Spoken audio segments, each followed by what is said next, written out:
Mdlalo wethu besudlala kamnandi. Ngendidane sengizodlala nobani. Cha, indidane ke mfowethu ngizokhuluma nje iqiniso elimsulwa. Cha, liyansizwa leyana yangicela nje udate womtalabho ukhoma. Futhi hayi ukuthi mhlambe ekhoneni yangihlebela. Cha, yangicela nje phambi kwezinye insizwe.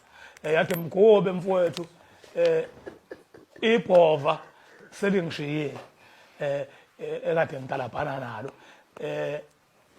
njengamanje angazi ukuthi ukuze ngiye phambili abantu bazi ukuthi indidane isayakhona kufanele ngenze kanjani. Ngicela ndoda ukugxoba obhozo nawe uphendule ungixobe kubonakala ukuthi into yethu izohamba ishonephi yabo.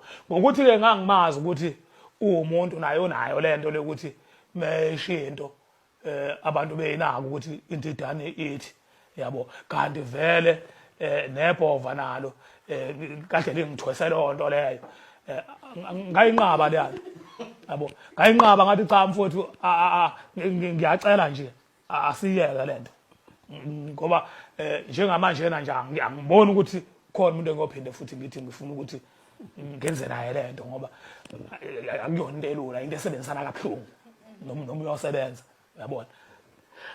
Hayi wenze ngathi uyangizwa wavela waye studio wakhwela kimi wathi uyangibona nje ungilunguza ngomfana wesivalo ngicashe ngesithupha ngivele ngingenaso yabo. So ke lento eyisho eyithathele kuthena utheme ngishalenja ngala kusho ukuthi kuwe kwakuthatha ngokuthi ngicasha ngesithupha kanti vele anginaso kusho ukuthi ke uzongiqonda ke uyabona. Wangiqonda kanjalo ke hayi nami la vele lahlaba laphukela ke hayi nami ngamcinga njengoba kade kusho umashinga nje ngathi hayi ake ngimcingeke nami phela ngimfuna wonke amakhono ukuthi kambe ngizomngena ngaphi ngase ngimngena hayi yena hayi ngamshaya ngamxosha impela uyazi naye ekhona ukuthi cha ngomtalabho ngamshaya ngamjaha impela wazi wathi uyangideleta kwasho ukuthi angisadelete ngoba nami sengibona ukuthi ngiyawena uyabona. Asengibona ukuthi ngiyawena ngathi cha hayi angisadelete ke na.